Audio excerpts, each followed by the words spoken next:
தமிழ்நாட்டையே புரட்டி போட போறேன். உங்க நண்பன், உங்க அண்ணன், உங்க விஜய், உங்களை தேடி வர்றேன். உங்க விஜய் உயிர் வர்றேன்னா அப்படின்னு பாட்டு பாடிட்டு தேர்தல் தேதி அறிவிச்சு பெரம்பூர்ல வந்து வேட்புமனு தாக்கல் 12 நிமிஷம், திருச்சி கிழக்குல வேட்புமனு தாக்கல் 12 நிமிஷம், பாண்டிச்சேரியில ஒரு 12 நிமிஷம், எவ்வளவு ஆச்சு 36 நிமிஷம், திருநெல்வேலியில ஒரு 20 நிமிஷம், எவ்வளவு ஆச்சு 56 நிமிஷம். மொத்தமாக தேர்தல் தேதி அறிவிச்சு இந்த 25 நாட்கள்ல 56 நிமிஷம் பேசின ஒரே அரசியல்வாதி உங்க பெரம்பூருடைய வேட்பாளர், மரியாதைக்குரிய சகோதரர் பக்கா மாஸ் பிளாஸ்ட் அவர்தான்.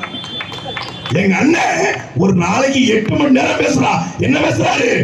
உலக அரசியல், இந்திய அரசியல், திராவிட அரசியல், தமிழ் தேசிய அரசியல், கனிம வளம், காடு வளம், நீர் வளம், நில வளம், என் மொழியை எப்படி பாதுகாப்பேன், தற்சார்பு பொருளாதார கொள்கையில நிலமும் வளமும் சார்ந்த தொழிற்சாலையை எப்படி உருவாக்குவேன், என் கல்வியை எப்படி மாற்றுவேன், என் மருத்துவத்தை எப்படி மாற்றுவேன், தூய குடிநீரை எப்படி குடிப்பேன், வீட்டுக்கு வீடு அரசு வேலையை எப்படி கொடுப்பேன், ஆடு மாடு பண்ணை எப்படி உருவாக்குவேன், மாட்டு பண்ணை, ஆட்டு பண்ணை, கோழி பண்ணை, இறால் பண்ணை, மீன் பண்ணை எப்படி உருவாக்குவேன், எப்படி நெய்தல் படையை கட்டுவேன், எப்படி மீனவனை பாதுகாப்பேன், எப்படி என் மாணவனை பாதுகாப்பு, எப்படி மருத்துவரை பாதுகாப்பு என்று எல்லா கனவு திட்டங்களையும் 8 மணி நேரம் பேசுறான்.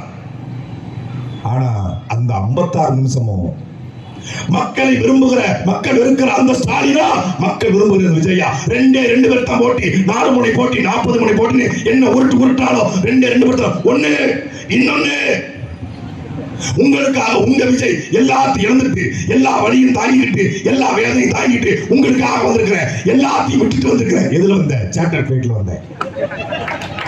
எல்லாத்தையும் விட்டு வந்திருக்கேன். எதுல வந்த? பிஎஃப்டி கார்ல வந்தேன். எல்லாத்தையும் விட்டு வந்திருக்கேன். எதுல வந்த? 900 கோடிக்கு 800 கோடிக்கு வீடு கட்டி 9000 ஸ்கொயர் ஃபீட் வீடு கட்டி ஒத்தால நான் ஒருத்தர் சோற பார்த்து உட்கார்ந்திருக்கேன். 9000 ஸ்கொயர் ஃபீட், ஐ மீன் 22 சென்ட், 4 கிரவுண்ட்ல வீட கட்டி ஒரு ஆளு கோபால்னு ஒருத்தன், ஒரு ஆளு 1 மாசமா பெயிண்ட் அடிச்சிருக்காமல்ல, அது மாதிரி ஒரு ஆளு பழையூர்ல ஒரு அப்பா இல்ல. எங்க இருக்காங்க? அப்பா அங்க மயிலாப்பூர் பக்கம் இருக்காங்க, அம்மாவும் அங்க இருக்காங்க, மனைவி லண்டன்ல, மகன் இங்க சென்னையில தனியார் விடுதியில வலசரவாகத்துல ஒரு ஹாஸ்டல்ல தங்கியிருக்கான், மகள் அங்க இருக்காங்க. இவன் ஒரு ஆளுங்க, ஒரு ஆளுக்கு 9000 ஸ்கொயர் ஃபீட் வீட கட்டி ஒத்த ஆளு சோத்த பார்த்துட்டு உட்கார்ந்து போறான். 6 மணிக்கு மேல ஆட்டோ ஓடாது. நீ பாத்தீங்களா? இந்த கூட்டம் ஓடுது 7:30 மணி. எங்க அண்ணன் தமிழ்நாடு முழுக்க பேசுறாங்க. ஐயா எடப்பாடி பழனிசாமி, ஐயா ஸ்டாலின், உதயநிதி எல்லாரும் பேசுறாங்க. ஒரு நாளைக்கு 4 கூட்டம், 5 கூட்டம், 6 கூட்டம் அவங்க தகுந்த மாதிரி போடுறாங்க. ஆனா 12 மணிக்கு உச்சி வெயில தான் பேசுவாப்ல. சாயந்தரம்னா வடிவேல் மாதிரி 6 மணிக்கு மேல ஆட்டோ ஓடாது.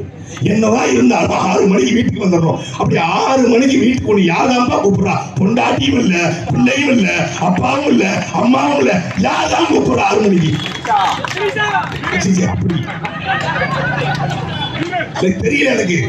யாராவது தாவே கலக்கூடிய சகோதரர்கள் யாராவது நண்பா, நண்பி, தோழா, தோழிஸ் யாராவது சொன்னா நல்லா இருக்கும், தெரிஞ்சுக்குவேன். நான் எனக்கு தெரியல 6 மணிக்கு. ஏன்னா நேற்று காரைக்குடிக்கு வர்றாப்ல, காரைக்குடியில காத்திருக்காங்க. காரைக்குடிக்கு விஜய் மட்டும் வந்து, எங்க தளபதி வந்து காரைக்குடிய மக்கள் பிரச்சனை, மொழி பிரச்சனை, நீரத்தை எப்படி மாத்துவேன், நிலத்தை எப்படி மாத்துவேன், எப்படி வேலையை கொடுப்பேன், அண்ணன் சீர் எப்படி கொடுப்பேன், தாய்மாமன் சீர் எப்படி கொடுப்பேன், 2500 எப்படி கொடுப்பேன், காஞ்சி பட்டு புடவை எப்படி கொடுப்பேன் பேச போறாரு. பாருங்க, 10 எரிய போது காரைக்குடியை புரட்டி போட்ட விஜய், விஜயுடைய ஃபயர் ஸ்பீச்னு போடலாம்னு தம்ப்நெயில் ரெடி பண்ணிட்டாங்க. அது வந்து அவளை வந்த உடனே ஓடிட்டேன்ல,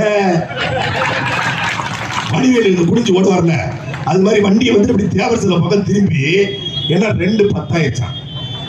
நகரம் படத்துல வடிவேலு இருக்காப்ல, மணி என்ன 3, 2:59 வந்தா யாருடைய சந்திச்சிருப்பாங்க. ஒரு நிமிஷம் லேட் ஆனாலும் தப்பிச்சேன். இந்த இதே கூட்டு டைத்துல என் ஏரியாவுக்கு வந்துருந்தேன், அங்க நான் ரொம்ப உக்கரமா இருப்பேன், டைம் கீப் பண்ண மாட்டேங்கிற மாதிரி 2:10 ஆயிடுச்சான். இப்ப 10 மணி வரைக்கும் தேர்தல் பரப்புரைய தேர்தல் நீங்க சொல்லுது, 10 மணி வரைக்கும் பேசலாம். 10 மணிக்கு மேலையும் பேசினாலும் தேர்தல் என்ன பண்ணும்? வழக்கு போடும். அவ்வளவுதானே. ராதாபுரத்துல எங்க அண்ணன் பேசிட்டு இருக்காங்க, காவல்துறை வந்து சொல்றாங்க, ஐயா டைம் ஆயிடுச்சு, இருக்கீங்க, உங்க பொண்டாட்டி பிள்ளைக்கும் சேர்த்தாங்க, நான் பேசிக்கிட்டு இருக்கேன், முடிஞ்ச வழக்க போடுங்கிறாரு. வழக்கு இல்லை என்றால் விடியாது கிழக்கு, தடை என்றால் அதை உடை என்று ஒரு தலைவன் நிற்கிறான். அந்த தலைவன் எல்லா பிரச்சனையும் பேசுறான், ஆனா இவன் எதையுமே பேச மாட்டான்.